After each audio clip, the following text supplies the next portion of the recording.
Hello, everyone, and welcome back to another episode of Level Up Your Mental. My name is Ariel, and I'm a licensed mental health counselor.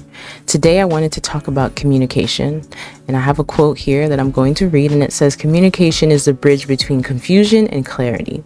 And I wanted to talk about this topic because I feel like there are a lot of situations that can be handled better, or things that can be prevented.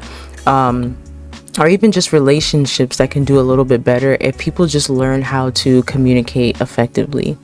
And I wanted to bring this up because it seems as though we have lost the importance of why communication is important. We have kind of pushed that to the side and just allowed other ways for us to communicate, especially because of social media. A lot of times when people will get into arguments with significant others or whatever the case may be, the one thing that I usually see is people being passive aggressive. They'll post things online and do things to let the person know how they're feeling instead of actually communicating. And what I've learned throughout my career and just working with all different age groups between younger kids, teens, young adults, older folks, is that you have to communicate. A lot of times I understand that our emotions tend to take the forefront, but there does come a point where you have to put your emotions to the side, at least to have a conducive conversation. And I think a lot of times people like to run with their emotions first instead of communicating why they're feeling that way and what they can do moving forward. And a lot of times also, I think people tend to push aside important conversations because they don't want to deal with what's going to come after that or what's going to happen during that, or they've tried to have it before with other people or with that same person and it doesn't come out the way that they thought it would. So a lot of times they will push all those hard conversations to the side and would rather just move forward and act like nothing happens. But what tends to happen is now we're not communicating about what happened. So if this does happen again, we're just getting hurt again, or we're just avoiding it like it never happened. And that never helps as far as being effective when it comes to the relationship, especially if it's somebody that you love, that you know that you're going to have a relationship for the future. Why would you not want to work on how you guys are going to communicate, especially in the fact that the way that you are now is not how you're going to be in the future? And so we need to learn how to communicate now. That way, as we evolve and grow, we know how to communicate those things and we can better do it in another way instead of doing it in the way that we thought was good or the way that we've been doing and it wasn't working. And just continue down that path because it's never effective, right? So to me, I feel like learning how to communicate is one of the most important skills that you'll ever use, because not only is it effective in your personal relationships, it's effective in your work relationships, it's effective with your networking. In any way, you have to learn how to appropriately communicate with people. The way that I communicate with my family is completely different than the way that I communicate with my clients, or with the way that I communicate with my colleagues, or even the way that I just communicate with staff in general. So in order to be effective in all those areas, you have to learn how to communicate, even if it's something that you don't want to do and you might be embarrassed because maybe it was something that you did and you have to take accountability for the thing that you did in order to communicate effectively. It's best to be able to go through that and learn what that feels like and how to navigate that, and to keep avoid, because at the end of the day, there is going to come a time where you're going to have to communicate these things and you can't keep running away from them. Just like everything else, just like any other problem that you have. Right now, it seems like everything is okay and you're pushing it to the side. But at the end of the day, we know when we start to push things down or push them to the side or act like they're not happening, what tends to happen is it affects our mental health, it affects our physical health, or it just affects other areas in our life, because we are now taking all that hurt and just negativity back to other people who don't really necessarily deserve it. So when it comes to communication, the one thing that I usually tend to see with people is that they're communicating to be heard, but they're not communicating in the sense to hear what the other person is saying. And just like this quote is saying, communication is the bridge between confusion and clarity. If we communicate effectively, then we won't have any confusion and we'll be able to clearly see what we're talking about. But if you're just talking over me and you're not even taking an ounce of what it is that I'm saying, then you're not communicating in a way that's going to be effective for us or for our relationship. And I understand for some people it gets hard with communication because a lot of times what we're hearing from someone might not be the truth just from our side, or the person is either talking in circles, or they're just bringing up other stuff to bring you down. But there does come a point where you need to have a little bit of self-control and be able to just allow the person to say what they're saying, and then once they're done with what they're saying, then you can provide your feedback and say what you have to say in a respectable manner. I think that also comes where the communication will turn into, or more so, a good conversation will turn into an argument because somebody is calling someone out of their name, or somebody is bringing up something that's not even relevant to the conversation but wants to hurt the person, and that's not effective communication. It's not just about talking, it's about listening, it's about understanding, it's about connecting. Me as a therapist, all I do is listen to people. And yes, there might be some times where I'll have clients that will repeat the same story, but I don't cut them off and say, hey, I already heard you say that. I allow them to say what they need to say because it's relevant to whatever it is that they are communicating. And yeah, it might be annoying to kind of sit there and hear the same thing over and over again, but I'm allowing that person to say what they need to say. And there have been times where I forget about something and I might re-mention it, but you don't want to call somebody out in the middle of them saying something and now it completely shuts them down. So there might be times where, yeah, you have to sit in the uncomfortable of having to hear something again, but once you get through that, it at least allows the person to see that you're listening to them, and then that you are able to understand what they're saying and then respond. And then also it allows them to go through their whole entire thought process. Even if you don't understand, then you can ask them what it is that you are trying to clarify. That way there's no confusion into what it is that you guys are discussing. I think sometimes when people have open discussions, it does turn into a lot of their emotions and how they're feeling. That's why a lot of times I will tell people that are in relationships or just family, when you are having communication with someone about a disagreement, don't do it in the height of the moment when you guys are clearly emotional. Nothing is going to come across. Nobody's going to be able to listen to what each other is saying because of the emotions that are so high and what's going on in that moment. So there comes a point where it's like, okay, if you guys get into an argument or something happens in the family, allow each other to process that emotion, whether that's you walking away and giving time to yourself, whether you need a moment to journal, listen to music, whatever you need to do to get back to being calm. Because at that state, when you are in that height of emotion, you're not going to be able to get your point across. And a lot of times people will not be able to understand you because all they're seeing is the emotion on you. So I think in those moments where you want to have a conversation with someone, give yourself a little bit, whether that's a couple of hours, whether that's maybe even like a day or two. Some people, it takes them a while to process things, and you can't fault people for that. I think that that's another thing that I tend to see, not just in personal relationships, but in families and just in general. Not everybody processes everything the same way. Some people, it takes them a day or two just to be able to get over that emotion and to be able to understand what happened and to be able to get their part and maybe even take some accountability for what they did. But I think sometimes we tend to force conversations because we want something done right now, and we also have to be aware of the other person and how they might have taken it. Even if it's something where you felt bad and you want to apologize to that person right then and there, sometimes people need space. We are allowed to tell people that we need space, and the other person should be receiving of that, because I'm not going to hear you if you're not giving me the space to be able to collect my thoughts and gather my emotions in order to have a conducive conversation with you. So I think sometimes we need to understand that when it comes to the communication part, it might take somebody a little bit to process, but you're not going to be able to have a good conversation that doesn't have confusion and gives clarity if we're having it in the moment where emotions are high. The other thing is, a lot of times when I will ask people who have been in marriages for years, or people who have had friendships for years, what is the number one thing that works for you? And it's always communication. We have honest conversations.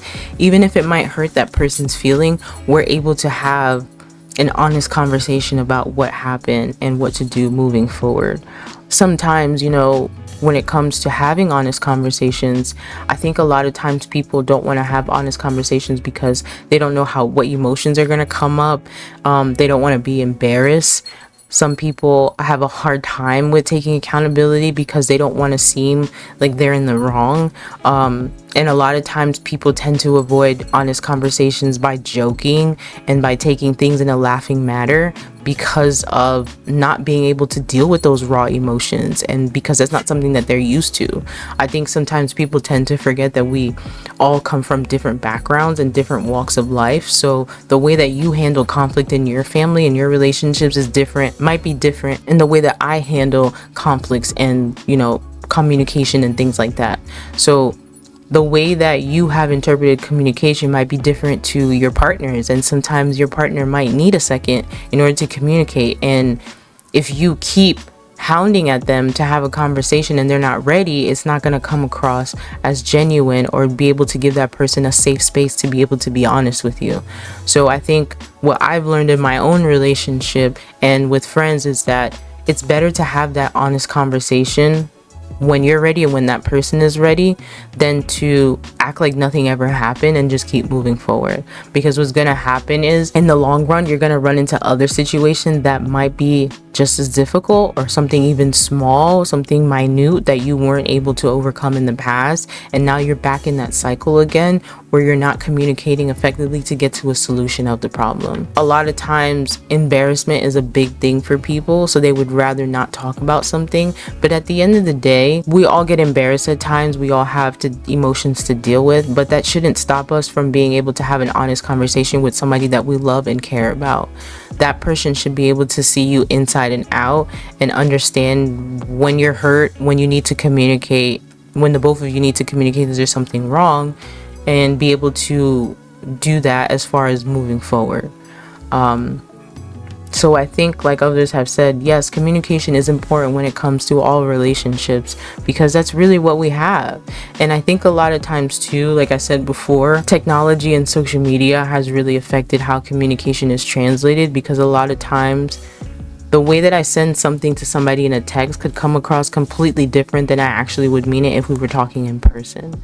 Of course, the good thing now is that people are able to send audio notes and stuff, but a lot of times people text, and a lot of times if you have all caps or you give one word answers, somebody might just take it as you're being dismissive or you're yelling at them and stuff, and that's not how you want to come across.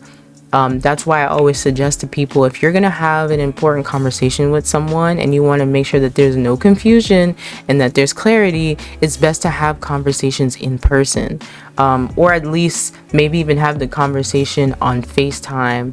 You can do it on the phone, but just in general, I think it's better than doing it through words, through text, because sometimes a lot of these things can be taken out of context, or people might take it a certain way and you didn't mean for it to come that way, but because of the way that you wrote it and the way that they perceived it, now it's come something completely different. So I think we need to get a little bit more comfortable and a little bit more open with having conversations in person, because at the end of the day, like I said, communication is important, and it tends to stop a lot of situations from happening. It can prevent a lot of things from happening if we would just communicate how we feel instead of pushing the things to the side and being passive aggressive. So when it comes to communicating better, we have to actively listen. This is something that we are taught in therapy as well. This is something that we're taught in school as therapists when it comes to actively listening.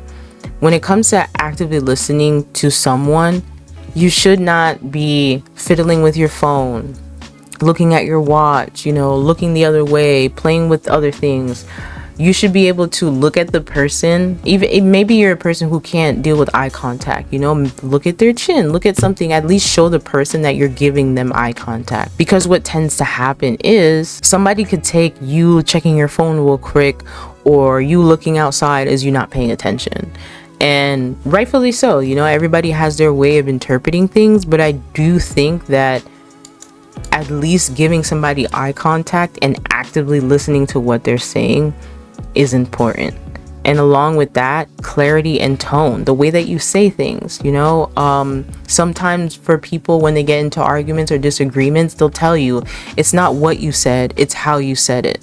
And I think that for some people that's like a hit and they don't know what to do with that. But if somebody is able to tell you, hey, it's not that we can't be friends again or whatever the case is, it's just you said something and how you said it, came across rude. That gives you the space to be like, oh, okay, I understand. Maybe you didn't mean to come across it that way, but in that moment, the person is telling you what's wrong. So you should be able to acknowledge, oh, I did not know that. And I apologize because I didn't mean for it to come across that way. In the future, I will do better with how I communicate things. Simple. I think for some people, they just tend to take it in a different light and take it as a hit to them. But I think in those moments, that is a learning opportunity. Somebody's telling you the way that you are coming across is not in the best manner. And sometimes we don't mean to come that way. Even myself, people, at times have told me, the way that you said something came across this way. And I have to swallow that and be like, okay, you're right. The way that I said it was completely wrong. And, allow that person to tell you, okay, how did it come across to you, so I can hear what you're saying, so I can hear what you mean. Because sometimes we might not think it, but allowing that person to at least tell you, okay, how did I come across, explain to me, then I can be like, okay, that's not what I meant, this is what I meant, and then maybe that'll help as far as in the future. But again, clarity and tone, making sure that we are emphasizing that when we are communicating with people. Body language, this is another thing as far as like with the active listening. Are you facing me? Are you looking the other way? A lot of times I'll see people having important conversations with people especially like on FaceTime, and they're cooking or they're doing other things, and it's like I would prefer you to sit down, have the phone in front of you, and not be doing anything else, so I know that you're fully focused in this conversation. A lot of times what we'll see with teenagers or younger kids is that when you're having communication with them, they're facing the other way. They have their arms crossed, and that automatically tells you when somebody has their arms crossed, depending on what the situation is, they're not hearing you, they're already defensive. Even if you might not think it that way, when you have your arms crossed in a conversation, especially if it's a conversation where emotions are already heightened, it comes across that you're not caring to listen to anything. You're just already on the defense. So that doesn't allow somebody to feel safe and to feel open. Another thing is asking questions. Always ask questions if you don't understand something. Don't leave a conversation after you guys have communicated and you're still confused. Ask questions. What was it that I said that you didn't like? Okay, how did I say it? So that I know moving forward, I know how to say it more, appropriately. Ask questions, it's the little things that help when it comes to communication. You don't know what someone has been through, or what is a trigger for someone, or how somebody perceives something, and just by being able to explain it to them can help you guys as far as when it comes to your relationship. And then the other thing would be reinforcing the small changes make a big difference. Being able to, let's say that you are somebody in a relationship and you guys don't communicate at all, but the only times that you do communicate is when you get into an argument. So maybe you guys can implement something like, hey, let's start checking in with each other at the end of the week. Was there anything this week that I did to you that you didn't like, and in the moment you couldn't say something to me? At least it gives somebody an open window that, okay, I can't talk about this right now, but maybe Friday evenings when we get back from work, we hang out, and then we're able to check in with each other and understand, okay, the way that you said this, I didn't appreciate. Moving forward, we can do this. You know what I mean? It's the small things that can make an effective change when it comes to communication. And that's just something small, because I know a lot of times in relationships, people don't really talk about things until something happens. And you really should be communicating on a consistent basis. I know for myself, I'm a direct person. If I get into an argument with someone, I will let them know, hey, I didn't like how this went. I don't know if you want to talk about that right now, but I do want to talk about it. So this person is aware that clearly I want to resolve the situation, but if they're not comfortable doing it right now, we will find the time. So even just like the small little changes can make a big difference, and at least let the person know, hey, they were listening to me. We are better with communication now. We're not being passive aggressive with each other. We're not ignoring important conversations. It's the small things that can make a big difference and can honestly do better for your relationship. So again, just to recap, great communication builds trust, it reduces conflict, and it makes life smoother. Just like the quote says, good communication is the bridge between confusion and clarity. You don't want to be confused in a relationship with someone, especially if it's a situation where you're just starting out. Let me know what's up. Like, let us start communicating effectively. Now, this might take a lot of practice. Like I've said before, we are forever growing, we're forever learning, we're forever changing. So the way that you communicate now might be different in how you communicate in the future. But at the end of the day, it's about effective communication and being able to talk with each other, right? So think about the small things that you can change. Put your emotions to the side and just have an honest conversation and communication with the people that are important to you, so you can continue in positive relationships in the future. So I want to thank you guys for watching this video. Please comment below and let me know if there's any topics that you would like me to talk about, and I will see you guys in the next video. Bye.